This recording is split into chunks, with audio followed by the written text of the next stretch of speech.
Good morning, everyone, and welcome to the first session this morning entitled Bracing the New Normal.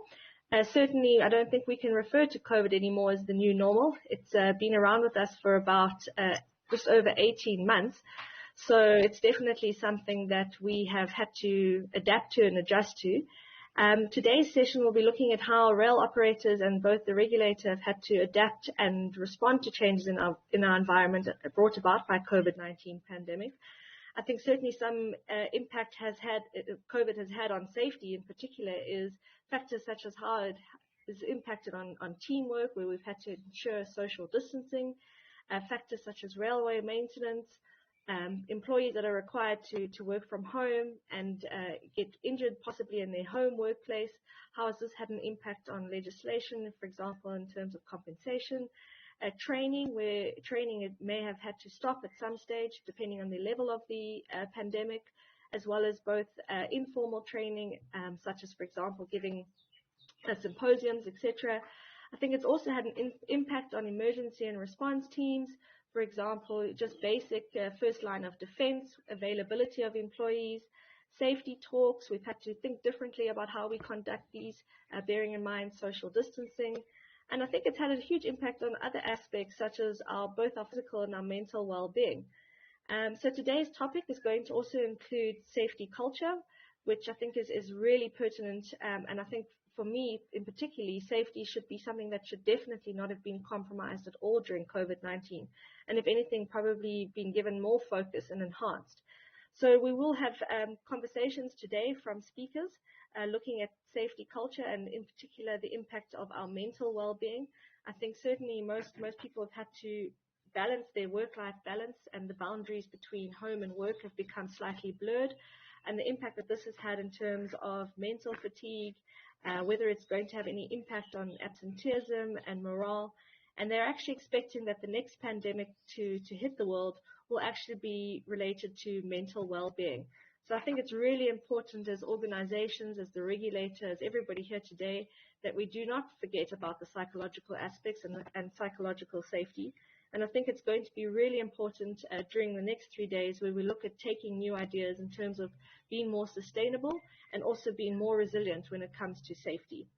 I would like to introduce the three speakers that we have in this session today. Our first speaker will be Prof. John Maleluke.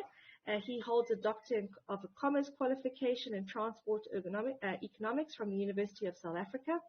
He's delivered lectures in an array of disciplines such as transport planning, the development of transport finance, air transport management, and international logistics management. He's also gained a wealth of practical rail operations experience from 1971. He's done research on public-private partnerships, capacity building and training, supply chain management, integrated transport planning, as well as worked with both local, provincial, and municipal transport planning authorities. He's the Managing Director of Infra Africa Investment Holdings in South Africa. And his talk today will be on instilling safety culture in the passenger rail transport industry within South Africa. Our next speaker that we will have after Prof is Mr. Johnny Smith, who is the CEO of Transnamib, and he has also previously served as the CEO of Walvis Bay Corridor Group and various roles within the NAM Port and Telecom Namibia. Mr. Smith has over 29 years experience in the field of telecommunications, logistics and transportation, particularly focusing on strategy, organizational and business development, project management and marketing. His academic qualifications include a BCom degree, an MBA and various other courses. He currently serves as a Commissioner of the National Planning Commission, Vice President of the Southern African Rail Association and Vice Chairperson of the Walvis Bay Corridor Group. Mr. Smith's talk today will be entitled The COVID Impact on Transnamib and the Way Forward. And then our last speaker for the session is Dr. Natalie Skeepers, who is a governance, risk and compliance specialist. She's an independent consultant, has a wide range of industry experience, crossing the public and private sector for the last 20 years. She holds a PhD in engineering management from the University of Johannesburg, as well as an MSc in health and safety, an MPhil in HIV/AIDS management. Dr. Skeepers is a consultant who leads and collaborates with a variety of experts to deliver sustainable business and personal results. She has delivered peer-reviewed papers as well as served as a non-executive director and serves on several other boards. Natalie is very passionate about health and safety and loves her knowledge and experience to help improve workplace safety. She's also a published author and has authored a book called The Guideline for Health and Safety Representatives. Dr. Natalie Skeepers will be talking to us today about total employee well-being, and I think that will be quite important in terms of the introduction I gave. Just a reminder to the speakers, you have 20 minutes. It's a hard stop at 20 minutes, so please do manage your time.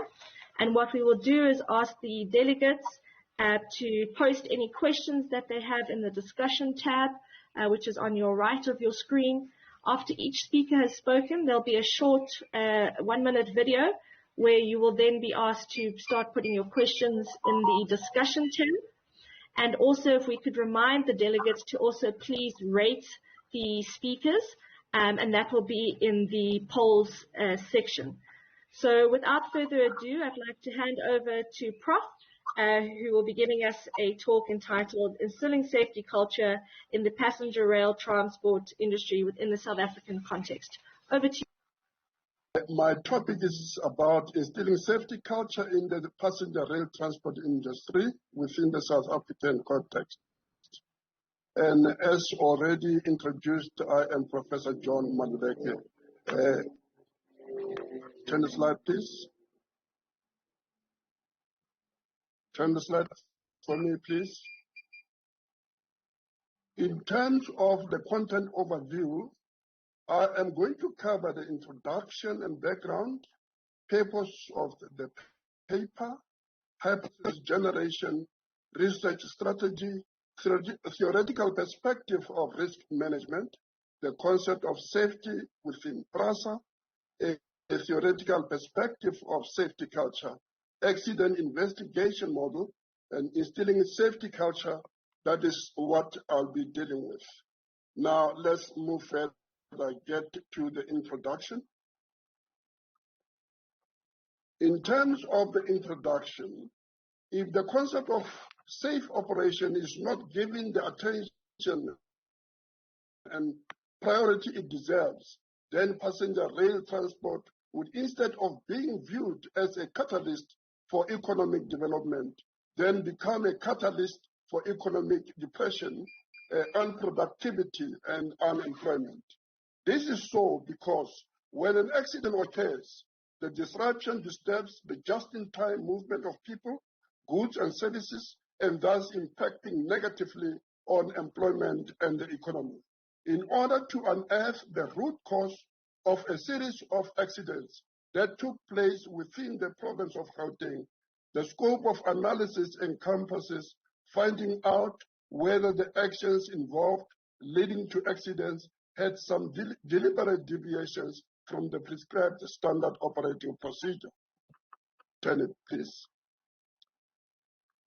Turn it for me, please. The purpose of the paper.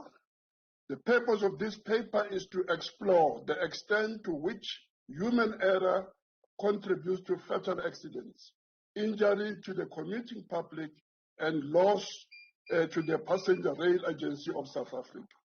The predominant focus is on accidents, and the human element is considered as a contributing factor and forms the core of the problem statement for this research paper.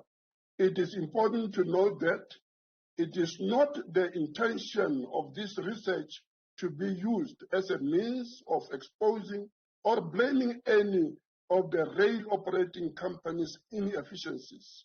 The intention is to advance recommendations that are aligned with the principles of efficient rail operations with the safety quality requirement viewed as the first consideration. Now, in terms of the hypothesis that I actually generated, hypothesis number one, accidents are as a result of obsolete and malfunctioning of the signaling system. Now, hypothesis number two, lack of clear and specificity of standard operating procedures. And hypothesis number 3, collisions are as a result of non-compliance with the operating communication procedures during train operations because of human error. These are the hypotheses that I have generated, and through my empirical analysis, I have actually tested each hypothesis to sort of find out if whether that is actually the main issue. Okay, let me get this next slide.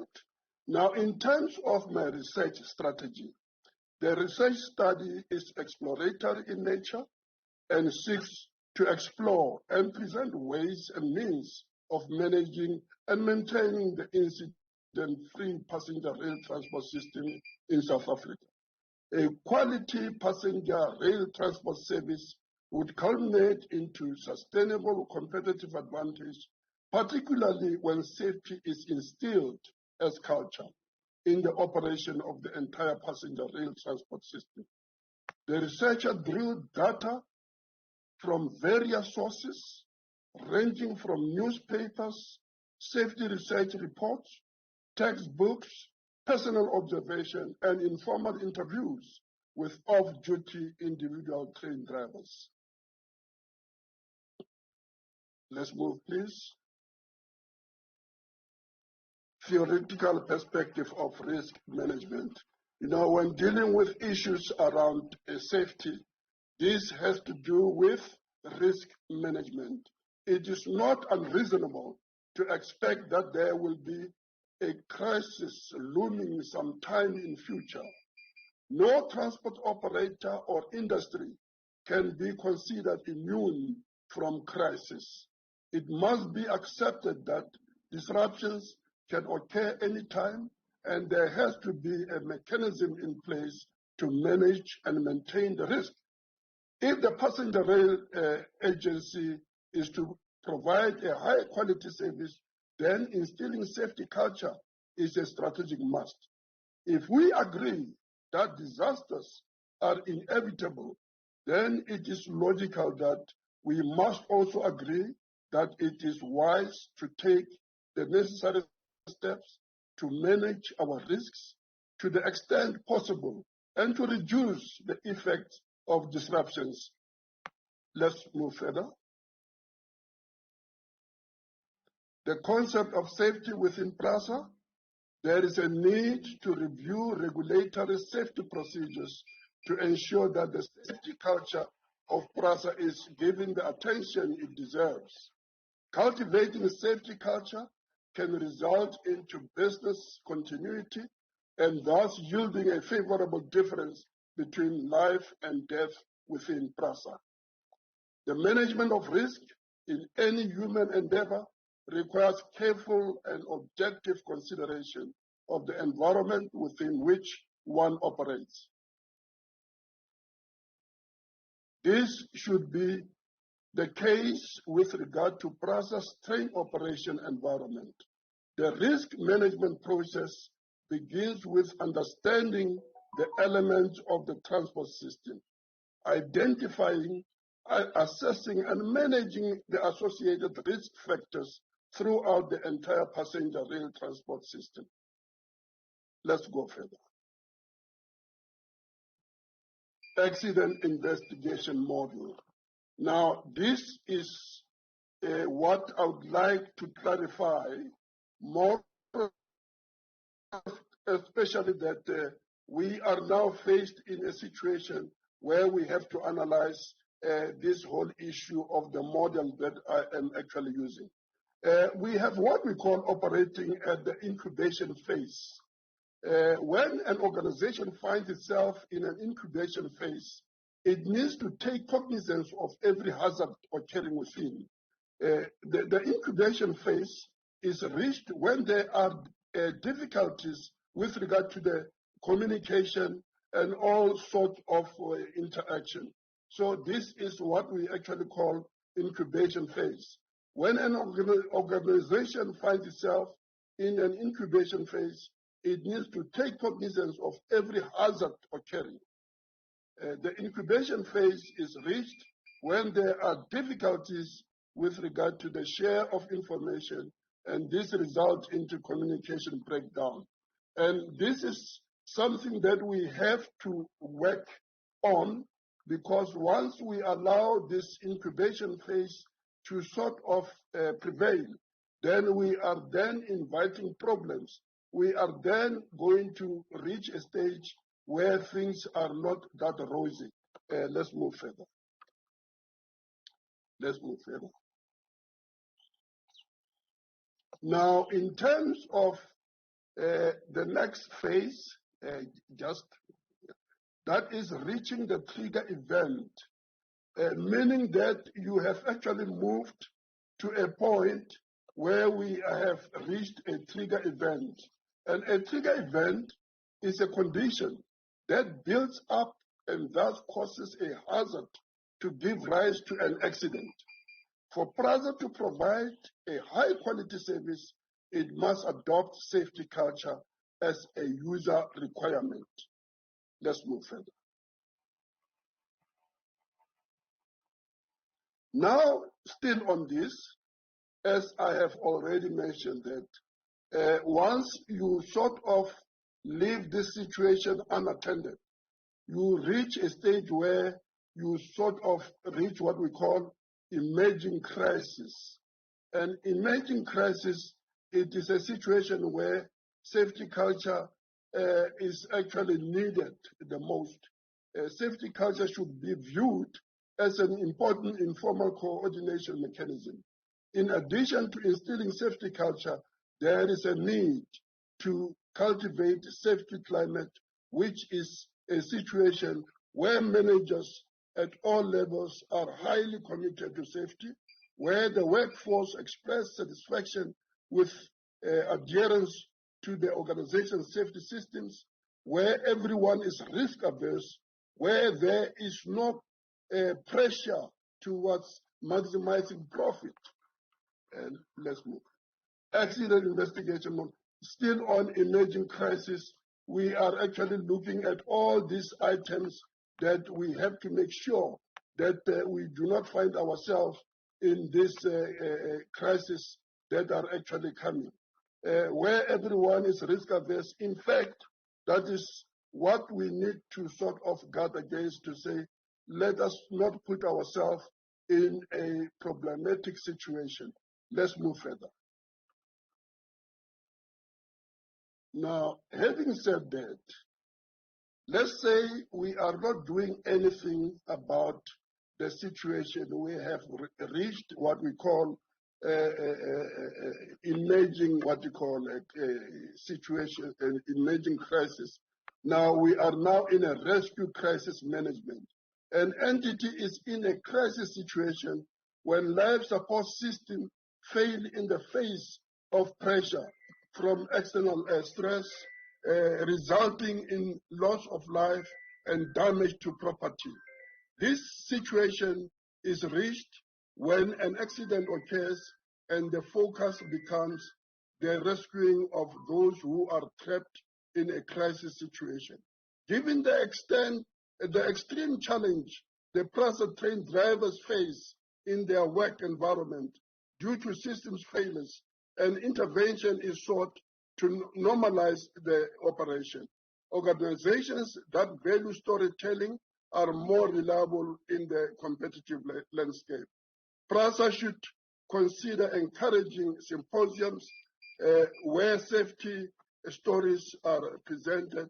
The communication of safety critical knowledge throughout the entire passenger rail transport industry is indispensable, as this would strive to restore the safe operation and thus promoting safety culture. Bringing back retired employees who would disseminate information about safety is quite key. And now, having said that, let's move to the next slide, please.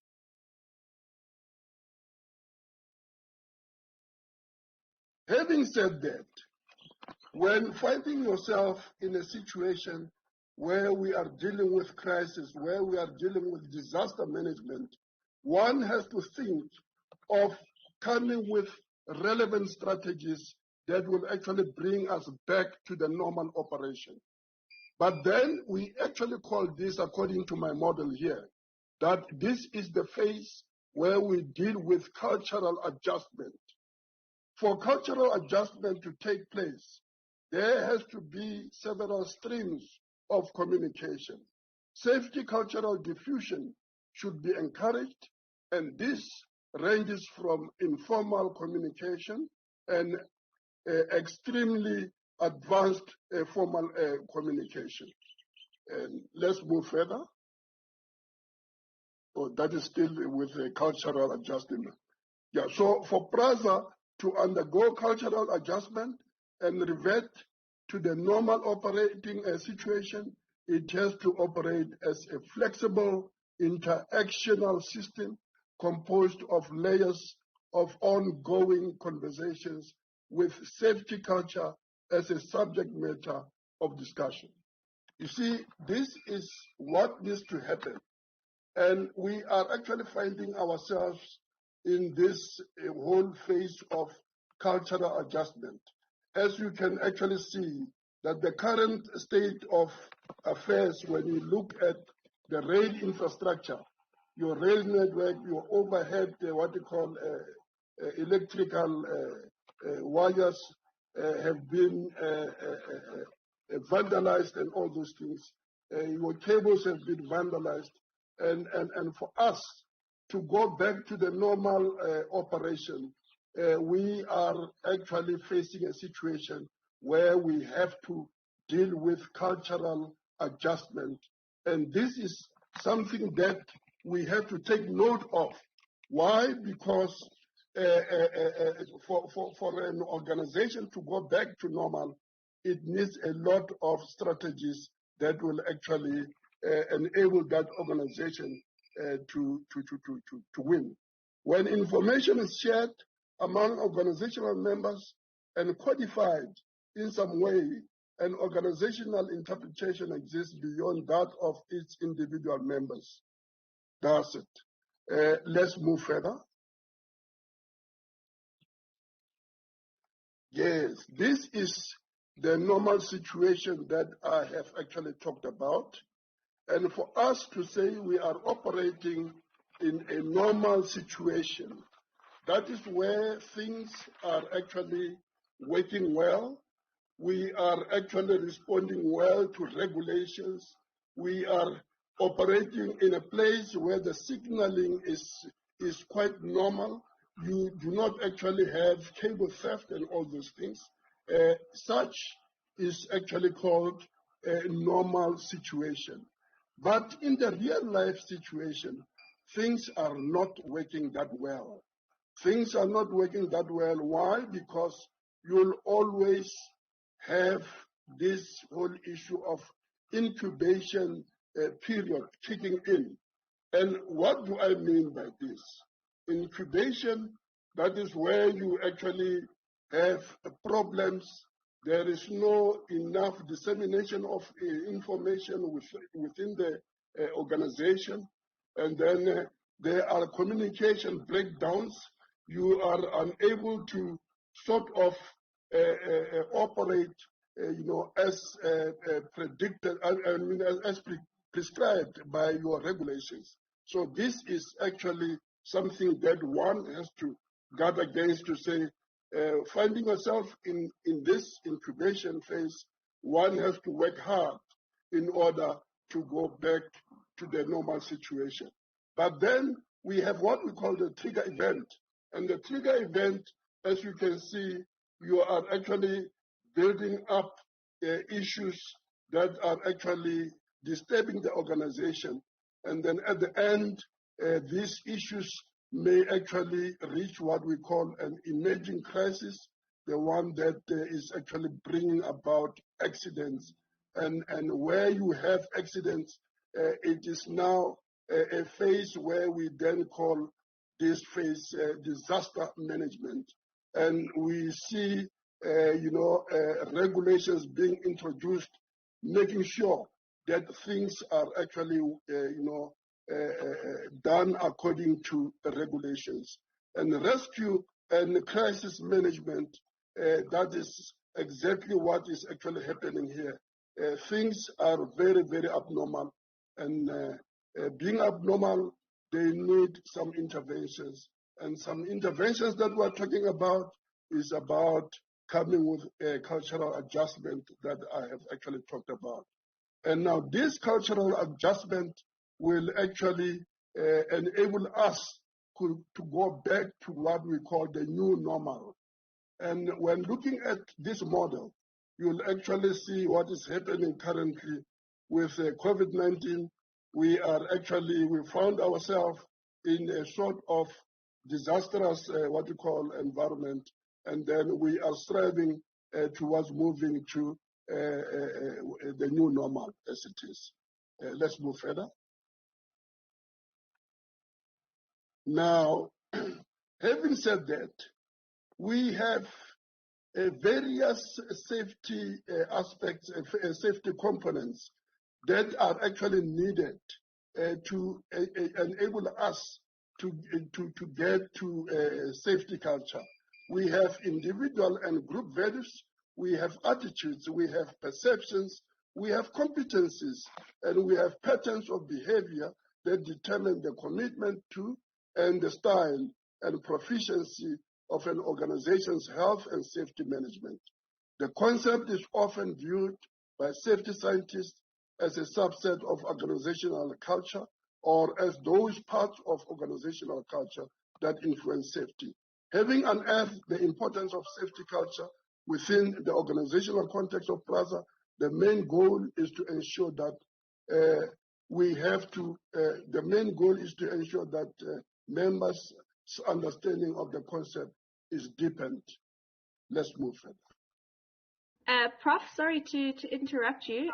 We have reached the allocated 20 minutes. If I could just ask you use 30 seconds to conclude. Okay. Let me go to the last slide. In fact, the last slide, please. The last slide. The last slide. It is a diagram. The last slide. The last slide. Last slide. The last slide, please. Yes, now I'm concluding.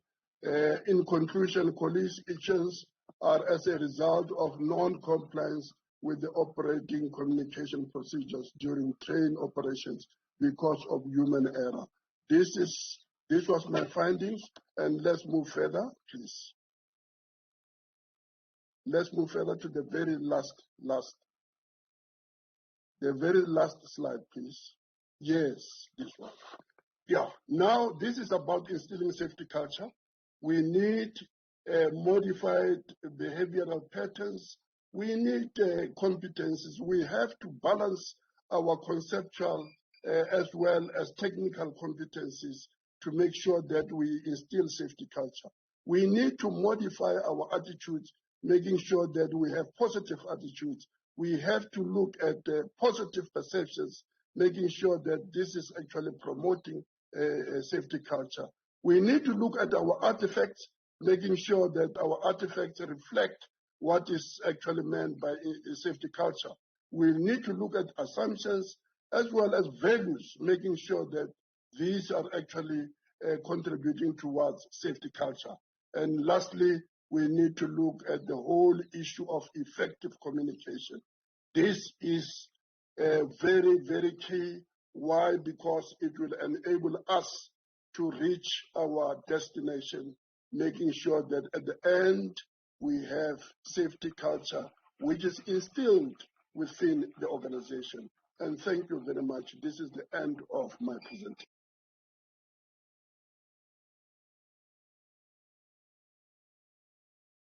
And thank you very much for that insightful research that you've done. I certainly have quite a few questions, but I think I'm going to take the opportunity to at some stage. Sounds quite interesting having to virtually meet you in the lounge. I hope they've got some tea and coffee for us. But Prof, unfortunately, given the late start, we don't have any time for questions. But what I'm going to ask the delegates to do is to post their questions on the platform under the discussion.